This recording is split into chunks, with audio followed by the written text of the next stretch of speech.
Coordonnateur ñoo lànk banlieue ñoo lànk ñoo bañ banlieue. La banlieue et sa population s'engagent à prendre le relais du collectif ñoo lànk au niveau de toutes les localités que polarise la banlieue pour s'opposer à cette augmentation du prix de l'électricité injustifiée malgré les explications fournies par le pouvoir. Nous ñoo lànk banlieue porté sur le front baptisé dans le cadre de la décentralisation du combat contre la hausse du prix de l'électricité et la libération de camarades injustement emprisonnés. Par conséquent, c'est le pouvoir d'achat des travailleurs et des familles qui va être affecté par cette augmentation qui n'a pas fait l'objet de mesures d'accompagnement pour amortir les effets qu'elle va produire sur les faibles revenus. Regroupés au sein du collectif Non Langue Banlieue, les familles, les étudiants, les enseignants, les commerçants, les artisans, les travailleurs, les petites et moyennes entreprises, accompagnés par la société civile locale et les associations consuméristes, ont ce jour constitué un front pour empêcher par tous les moyens la lutte citoyenne et pacifique, cette hausse que veulent nous imposer les autorités. Au nom également du contribuable, Ñoo Lank Banlieue réclame un audit de la gestion des fonds que l'État a affectés à la Sénélec depuis 2012 et exige des explications sur la compréhension, sur la compensation due à la Sénélec par l'État du Sénégal. Car cette dette expliquerait d'une part les difficultés financières de l'entreprise, une réduction du train de vie dispendieux de l'État conjugal, de l'État conjugué à une gestion saine et transparente de nos ressources pétrolières, gazières, aurait permis à l'État sans aucun doute d'épargner les Sénégalais d'une hausse des prix de l'électricité avec ses conséquences désastreuses sur notre pouvoir d'achat. À la question de savoir où sont les imams, les imams de Guédiawaye qui combattaient la Sénélec en 2012 sous l'ère Wade, la réponse est toute claire et précise. Ils ont déserté les intérêts des Sénégalais et particulièrement ceux de la banlieue au profit du pouvoir qui partage les privilèges. Heureusement pour la banlieue, ces dignes fils constitués de jeunes et de femmes se sont engagés pour sauver l'honneur en l'instar des régions du Sénégal. Le combat sera multiplié, diversifié et intensifié dans la banlieue jusqu'à l'annonce de l'annulation de cette mesure impitoyable et inhumaine au regard des difficultés de toutes sortes que vivent les populations. Ainsi, Ñoo Lank Banlieue inclut des caravanes de sensibilisation, des visites de proximité, des émissions dans les radios communautaires, des marches, des rassemblements pacifiques et même un refus de paiement des factures. Compte tenu de tout ce qui précède, nous envisageons, suite au constat et à la reconstitution des centaines de cas de fraude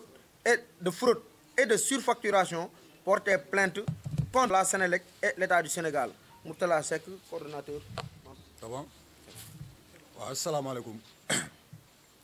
maa ngi leen nuyu yéen ñëpp ñu ñëw tey fii toog maa ngi tudd Cheikh Oumar Camara nekk coordonnateur Ñoo Lank Banlieue. waaw Ñoo Lank Banlieue nag boo gisee mu jóg man pour man ku si nekk war a mun a nekk si sujet bi instant yi. Ñoo Lank Banlieue dégg nañ ko au niveau national ñu jóg am ni ñu taxawee ba ñu gis ci ay arrestation ñun ñu bokkoon ci am ñu ci bokkoon ci ñu toog fii ñu gis loolu ne banlieue bi moo gën a war a soxla manifestation ci wàllu électricité moo waral tey suñu ndaje bi tey léegi ndaje bi nag lan la mooy vendredi bii di ñëw bëgg nañ def carnaval de sensibilisation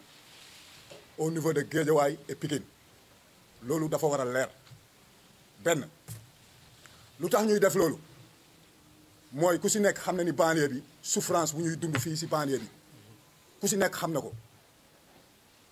bu ñu nee facture courant mooy booy xool mooy tiers si souffrance yoo xamante ni tey ñun suñu parents yi ñoo ngi koy dund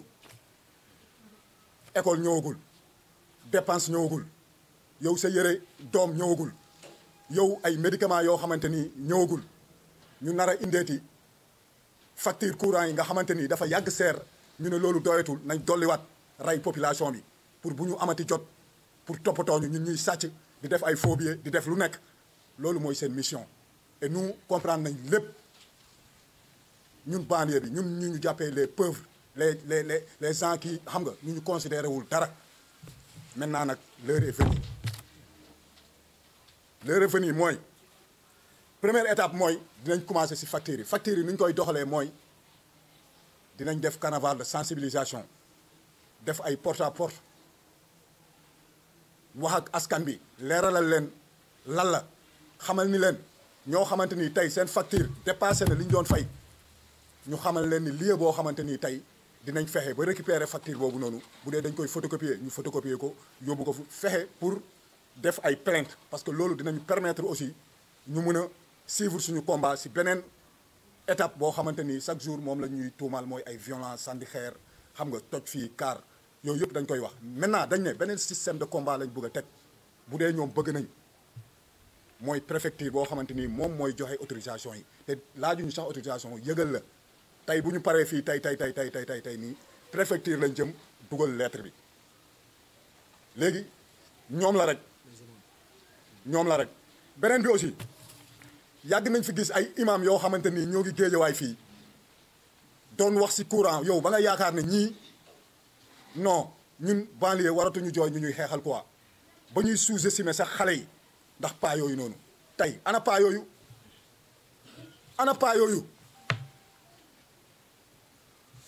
seen njaboot yaa ngi dee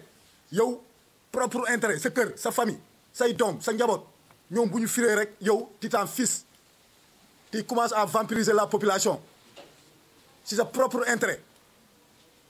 waxatuñu bu ñu amee seen cérémonie ñu jël suñu courant may leen Senelec nekk benn cuune boo xamante ni xoolal installation bi ni mu am na ko kiiwee da ngay gis nit bu am génte sax yéeg si kaw am naa autorisation jël fa courant léegi loolu yëpp ñëw ñu bu ko toog si ndoddu population bi ñun ñu war a jóg xeex loolu ñu ne ñu xam nga doo leen ko fi defee les diabolisateurs xam nga commencé di wax ne pas imam yooyu liñ doon xeex c'est zéro aujourd'hui loolu dafa war a leer loolu bu kenn sax di toog di fàttalikuwaat imam Guédiawaye toogoon na fi di xeex wàllu courant point final ci imam yi di leen wax ne nag ñun jeune banlieue yi très déterminé nag du ay caaxaan du ay waaw lu ñu toog fii très déterminé suñuy yaram suñuy deret lépp ñu pare pour joxe ko pour suñu population fili nekk ci jàmm léegi nag lii première étape la rek courant bi moom facture yi première étape la y a des autres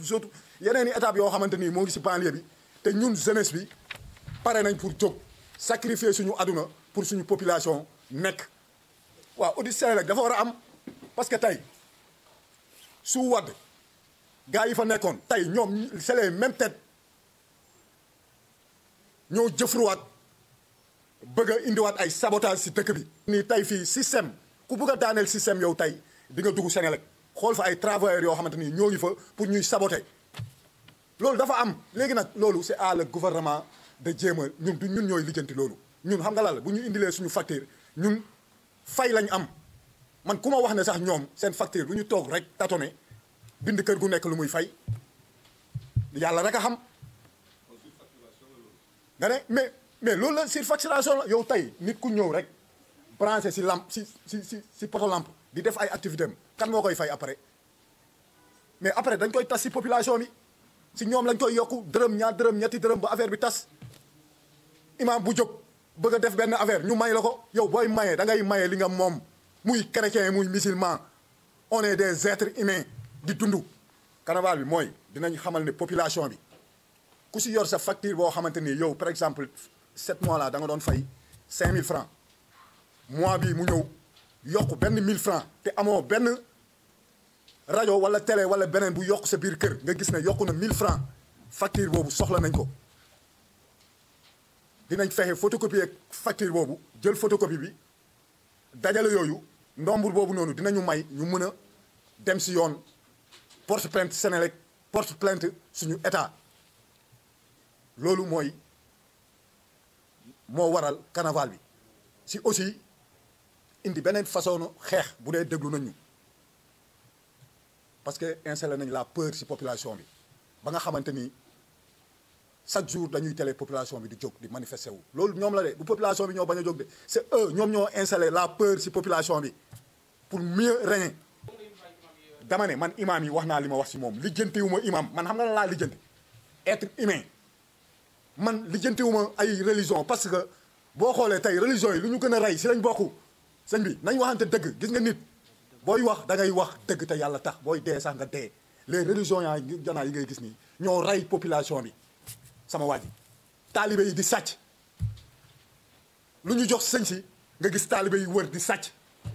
mais loolu ñuy jox sëriñ si taalibe yi mais ñoom nañuy fay courant comme ñëpp xaalis boobu ñuy dajale ngay gis si télé ñuy génnee ay dampe nga gis population bu bëgg a 2000 francs bëgg a dem marché du ko am ñu koy gis si télé yi di ñu ko won ñuy gis nga retourner encore bëgg a vampiriser la population si ay man guider la sol sa benn waaw li nga wax dëgg la parce que pour le moment là dafa jàmp pour wax ne la ñun lii mooy feesal suñu biir genre combat yi ñi fi toog ñëpp nag xëy na man maay wax nii rek mais ku fi toog ku ne xamal ni am na résistant boo xamal ne ni tey si biiram moo koy suural. que combat bi dafay poursuivre dañ koy continuer à l'instar des régions du Sénégal. ci mel ni Kolda ci mel ni Louga ci mel ni Tivaouane mi ngi war a marcher le 31 donc demain pratiquement way Tivaouane donc banlieue bi donc moom aussi dafa engagé wu dans cette dynamique lenn rek aussi tamit mooy objectif bi mooy ñu annuler cette mesure de hausse du prix de l'électricité mais aussi ñu bàyyi suñu camarades yi nga xam si ni dañ leen emprisonner de façon injuste. Voilà muy Guy Marius Sagna et compagnie aussi comme ni ko coordonnateur yi waxee aussi am na un plan d'action moom lañ compte dérouler à partir de vendredi comme ni leen ko waxee aussi plan d'action bi mi ngi inclure beaucoup d'activités yoo xam si ni comme ni ko coordonnateur liré danañ ko multiplier danañ ko diversifier mais aussi danañ ko intensifier et quand on parle d'intensification nag ça signifie que on va vers un combat un rude combat bokk na ci plan d'action boobu caravane de sensibilisation boo xam dana tàmbali vendredi bokk na ci ay visites de proximité bokk na ci ay émissions radio communautaire mais aussi bokk na ci tamit ay rassemblements citoyens bokk na ci tamit ay marches yooyu yëpp mi ngi ci biir plan d'action bi te fas yéene nañu ko dérouler à partir de vendredi fii comme ni mu la ko waxee autorisation yi danañ ko introduire léegi bu ñu jógee fii pour ñu ko bëgg a fekk sax bu la neex mën ñu accompagner donc pour wane ne au niveau de la banlieue le collectif judd na fi te porte na le combat comme ni mu la ko waxee aussi au sujet des imams ñun amatuñu luñ ciy dolli ndax loolu yëpp def naa leer na mais li ëpp solo rek mooy aussi ñi leeralaat ni li nga xam si ni tey jii moom la état bi jël teg ko ci kaw askan bi mauvais choix politique la c'est des choix économiques hasardeux yoo xam si ni tey jii population bi ñoo obligé de payer les pots cassés ndax tey jii de 2012 à nos jours pratiquement état bi investir na 500 milliards de francs CFA 500 milliards ci Senelec 500 milliards foo ko investir mais vraiment tey situation waruñoo yem tey jii ba yegg si ci tey ñu naan dañuy yokk te en 2017 tey jii ki fi nekk tey le ministre de l'énergie di Matar Cissé moo nekkoon directeur Senelec moom dafa ne woon en 2000 bala ñoo dugg 2020 dañuy wàññi courant bi ndax la ñu koy wàññi parce que am nañ ci production bu doy bay jaay sax Gambie ndaxte yooyu yëpp ay kàcc la waxuma la dañuy jaay Gambie sax waaye ndaxte ñu ngi yuuxu si ci suuf di jënd ci Mauritanie gii waaw tey ji yow yaa choisir say terre yaa choisir say yeneen priorité ba tey ji lii fekk la fi tey ji lii ñëw nga ni yow doo am doo trouver une solution alternative te solution alternative am na ndax mënoo conserver conseil économique social au conseil dialogue je ne sais pas quoi di jël soxna ambassadeurs yi di leen jox chaque mois 500 000 di dépenser comme c'est pas possible sarak nekk fii di gundaandaat léegi nag nga ni yow amoo beneen solution alternative te il suffit simplement ci yooyu service ci yooyu institution yi fi nekk rek nga supprimer leen pour que léegi mën a compenser la situation te fu mu toll nii Senelec coolee bari moom di ñul affaire bi askan wi Senelec xam ne ki ko yoreel mooy état du Sénégal compensation bi mu koy yoreel c'est une compensation due à la Senelec te kenn mënu la wax ni mu toll fu mu toll nii ñu ngi naan manque à gagner de 12 milliards mais ci premier trimestre bi xam nga état ci mensonge lay dund c'est-à-dire état bu la waxee juróomi wax ñaari du dëgg ñaari dañ koy seet benn bi daal moom mooy la ñuy jàpp mooy dëgg moo tax bi ñuy wax naan 12 milliards ëpp na ko premier trimestre bi 33 milliards la ci deuxième trimestre bi la nekk 70 milliards loolu du ko wax askan donc loolu moo tax tey ji métti buy am di dal ci réew mi rek ci banlieue ci ñaar lay gën a métti mooy ñuy féete ci banlieue bi ak monde rural bi waaw monde rural bi moom ak banlieue bi lu ñuy teg ci coono ci askan bi rek ñoom ñoo koy gën a yëg parce que ñun dañu laisse pour compte ñun dañu fàtte dañu oublier dans le trou ñoom comme si fii daal bastion électoral la nanu xaar ba élection ñëw wala yu demee noonu ñëw kii fi ay demee noonu léegi nag ngàcc nañ Sénégalais ba mu dese benn goutte sang benn daanaka benn toq deret la ñu dese léegi nag li am mooy benn toq bi état nee na nga jox ko faatu wala yow nga fas yéene koo téye résister ñun nag ñoo lànk danoo fas yéene garder notre goutte de sang survivre waaw loolu mooy li nga xam si nii moom mooy sunu position tey fii ñuy wax ak yéen nag le collectif bii nii comme ni ñu leen ko waxee dañoo décentraliser le combat dans le cadre de la décentralisation ci la yeneen régions yi di yëngatoo ñun aussi ñu yëngatu coordonnateurs yi nekk nii di Pikine Guédiawaye te dañuy naan banlieue bi Pikine Guédiawaye mais parce que ñoo fi la juddoo mais Kër Massar Parcelles Assainies loolu yëpp ba Tëngéej yëpp inclure na ci banlieue bi te ñoo ñëpp seen i représentants ñi ngi fii toog donc ñoom ngeen gis nii fii ñuy wax ak yéen nii à l'instant même le bureau exécutif national ñi ngi rencontré Sonko parce que doonoo am un groupe de contact parce que comme yaa ngi koy wax léegi ne est-ce que duñu wax ak imam yi duñu wax ak je ne sais pas les politiciens tous les acteurs politiques toutes les catégories socio-professionnelles confondues bàyyiwuñu kenn coordonnateur lire na ko léegi nee na la les étudiants yi dëkk fii dans la banlieue ñi ngi ci biir xeex bi les commerçants les artisans ñin la limal ñëpp engagé wu nañ au sein du collectif Ñoo Lank banlieue pour porter le combat contre la hausse du prix de l'électricité moo tax léegi nii dem nañ seeti Sonko bu nu fa jógee ñi ngi war a rencontrer les leaders du front de résistance nationale à leur siège bokk gis-gis pour wane ni la dañuy intensifier combat bi en prélude de la grande marche nationale et internationale parce que dañ koy préciser c'est une marche nationale et internationale parce que au moment ñuy marche le 10 au niveau de la diaspora ñoom aussi ñu ngi marche donc c'est une marche internationale donc ñu jàpp ko le 10 janvier à la place de l'obélisque ñu tuddee ko nag une marche décisive ci lay annuler cette décision wala bokk kon ñu xam ne léegi rassemblement dootu jaratu ko marche jaratu ko li des mooy dem palais régler ko ak moom. Seck, membre du collectif Ñoo Lank banlieue. Oui, pour poursuivre la dynamique de combat du collectif Ñoo Lank Ñoo Bañ au niveau national et au niveau aussi des régions. Voilà, c'est pourquoi nous avons tenu ce point de presse pour présenter notre plan d'action. Donc, un plan d'action qui inclut beaucoup d'activités. Parmi celles-ci, vous pouvez noter des caravanes de sensibilisation, voilà, des visites de proximité, donc, voilà, des émissions communautaires, des rassemblements pacifiques, aussi des marches, voilà, pour exiger, à l'instar de tous les à l'instar du peuple sénégalais, donc pour exiger l'annulation de la mesure, n'est-ce pas, sur la hausse du prix de l'électricité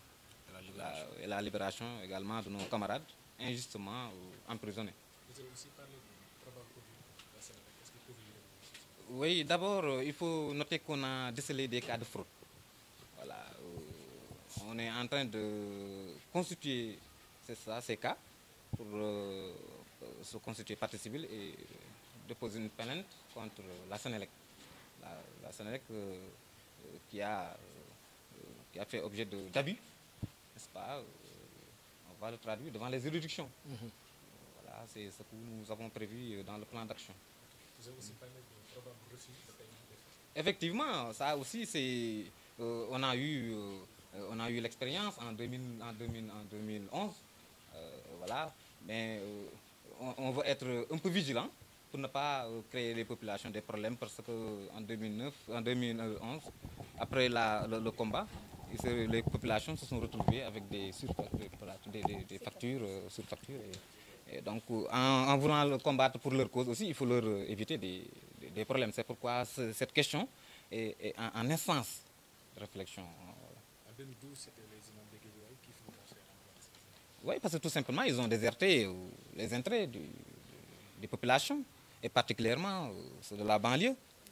Voilà, c'est pourquoi les dignes fils de la banlieue, qui sont là, les jeunes et femmes, donc, se sont engagés pour sauver l'honneur. Voilà, et vous avez vu que la peur a changé de camp, parce que lors de notre marche du 13 à la Place de l'Obélisque, donc pour ne pas exagérer, on a eu à enregistrer plus de 3000 personnes. Et on attendait au soir que le président de la République ou bien le porte-parole du gouvernement fasse une sortie, pas, pour au moins communiquer sur ce rassemblement. Mais tel n'est pas le cas. C'est pourquoi on a jugé nécessaire de nous rapprocher un peu, parce qu'il n'a pas bien entendu, en initiant un autre rassemblement pacifique au niveau de la place de l'Indépendance, que vous avez considéré qui a été réprimé, une répression excessive, donc que nous regrettons. Donc c'est pourquoi on a pensé décentraliser le combat. Voilà, bon, le volte-face des imams, on en a déjà parlé, donc c'est leur Oumar Youssoupha Sarr, parce qu'aujourd'hui, il est dans une autre posture. Mieux, il soutient même que la Sénélec doit augmenter, comme Momar-Ndao aussi, avec qui j'ai parlé, ils ont soutenu que la Sénélec doit augmenter, sinon on ne va pas être approvisionné. Donc il n'y aura pas de courant. Ça, c'est leur point de vue. Donc nous, notre point de vue, c'est le contraire. Là, on annule la hausse parce qu'il y a une solution alternative. Et c'est tout. li wundu ndaje mi tey da di dañoo nemmeeku ci ay ayu bés que ni am na kuréel gu judd gu ñuy wax ñoo lank ñoo bañ buy woote ngir wàññi lu prix électricité bi nga xamante ni dafa tegu ci ndoddu sénégalais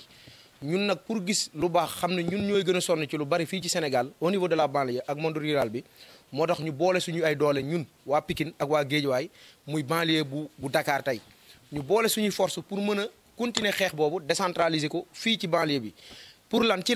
ci ay journée de sensibilisation ak caravane yoo xamante ni waajal nañ ko ajjuma ji di ñëw di ñetti fan ci janvier fii ci Pikine ak Guédiawaye ndaw yi war koo def wàcc ci koñ yi ànd ak jigéen ñi ànd ak tailleur yi ànd ak mécaniciens yi ànd ak commerçant yi ànd ak étudiants yi ànd ak képp koo xamante ni tey yokk courant bi laal na la te yaakaar naa ne kuy sénégalais yokk courant bi laal na sa gafa loolu noonu tey day waral bu ñu récupérer courant facture courant yu cher yi nga xamante ni ci journée boobu lañ koy jëlee ci nit ñi photocopier ko dañ koy mën a dajale ngir defar benn plainte contre état bu Sénégal bi waral lii ak Sénélec bi nga xamante ni tey dañoo def ñetti waxet seen ministre ak seen directeur général dañu fay waxoon ne courant bi daa doy ci Sénégal ba ci sous-région bi ci yeneen dëkk-dëkkaan yi ñun ñoo leen di jox courant bi dafa doy waaye tey xam nañ ni tey benn bateau lañ fi indi pour muy fournir sénégalais yi te kon loolu waroon na ak dëkk ba pare tourné waat matagul at ci li ñu waxee loolu bëgg a yokk courant bi yokk boo xamante ni tey munul arrangé ci mettitu dëkk bi fi mu toll sénégalais yi ba tax na loolu lépp bu ñu ko dajalee nag ñu war a waajal marché bi nga xamante ni dañ koy def le 10 collectif ñoo lank war koo def au niveau national ak international le 10 janvier bii di ñëw gannaaw bu banlieue bi sensibilisé daal di dugg ci koñ yi wax ak nit ñi dajale facture yu cher yi pour mën a jàll ci plainte bi ñu war a def contre Sénélec ak état bu Sénégal mu am leneen lu fi xew nag mooy kilifa yi tuddoo kilifa ñu leen di wax ay imam fii ci banlieue bi ñu porté woon xeex bi ca 2012 bi fi Abdoulaye Wade nekkee man dañ cee tudd kenn ku ñu gën a ràññee muy Youssoupha Sarr ñun nag li ñu am pour wax ko ci loolu tey li ñëpp seetlu rek mooy peut-être dem nañ ba ànd ak nguur moo tax tey mënatuñu leen a dégg ci xeex bi gisatuñu leen ci xeex bi waaye nag ba ñu demee dafa am ñu judd ñuy ay ndaw ñoo xamante ni tey seen askan képp moo leen ñor ak seenu dëkk ndaw ñooñu lu mag mën nañ ko fukk ñoo jug taxaw tey pour def lu raw liggéey bi nga xamante ni ñooñu doon tuddee askan wi defoon nañ ko te tey ñu woo leen ñu bañ ndaw ñi tey jël nañu relais boobu ñun nag amuñu lu ñu leen di wax parce que xam nañ ni état mooy doxee nañu képp ku ci bokk rek gëm nañ ni mënatoo wax lu jëm ci état waaye ndaw ñi comme taxaw nañ pour def noonu heureusement ba ñu amee ay ndaw yu conscient ci wàllu woowu ba mën a continuer liggéey boobu. plank la pour tënk Khadim Lo bi déposé woon mi ngi nii ci ñun Khadim Lo moo déposé woon waaye ñàkk a déggoo moo amul suñu biir ak référé wu parce que ñoo lànk bi fi taxawee yàggul ñoom pour bëgg lu baax ak bëgg a gaaw a xeex bi moo taxoon ñu jug dem waaye bañ leen gisee ñu booloo waxtaan tey moo waral vendredi boobu mars lañ déposé woon waaye dañ ko nangoo annulé pour fekk suñu ci caravane bi ñu déposé woon bu ñu paree nii moom Khadim Lo mi ak Cheikhou Omar mi ñoom ñooy ànd ñu dem à la préfecture mën koo déposé ajuma ji di ñëw incha allahu rabbi pour mën a doxal li ñu war a doxal. On vous remercie. waaw surtout. waaw Cheikh Oumar Camara coordonnateur mouvement ñoo lank ñoo bañ banlieue. waaw man dama bëggoon lancer appel procureur ak le chef d'état boo xamante ni moo ñu fi nekkal muy Macky Sall si 3 éléments yoo xamante ni tey ñoo ngi prison muy Guy Marius Sagna Leuz ak seen beneen frère doon xeex loo xamante ni lu noble loo xamante ni tey ñaata sénégalais ñoo nekk fii Sénégal ñoom ñu jóg di ko xeex ndax bëgg seen réew yow nga bëgg leen jàpp bàyyi leen ci prison bi ñu toog fa noonu nii ñëpp toog noppi dafa am importance li ma lay wax nii gars yi dañ leen a war a bàyyi ñu dem ñibbi seeni kër képp koo xamante ni yaa ngi wax ci média ci télé looy munti def balaa ngaa wax jiital ci gars yooyu nekk prison. mais da ngay jàpp ni li ñu def jaaduwul parce que dañoo bàyyi professeur Boubacar Diop bàyyi leen ñoom ñu téye leen. non benn instant booy xool kumba am nday kumba amul nday benn instant aussi booy xool professeur yooyu seeni nit dañoo jóg opposé wu carrément loolu aussi da ci joué parce que état noonu lay xeexee dañoo yeewu ñoom bu ñu defee benn acte nga toog croiser le bras dañ lay rey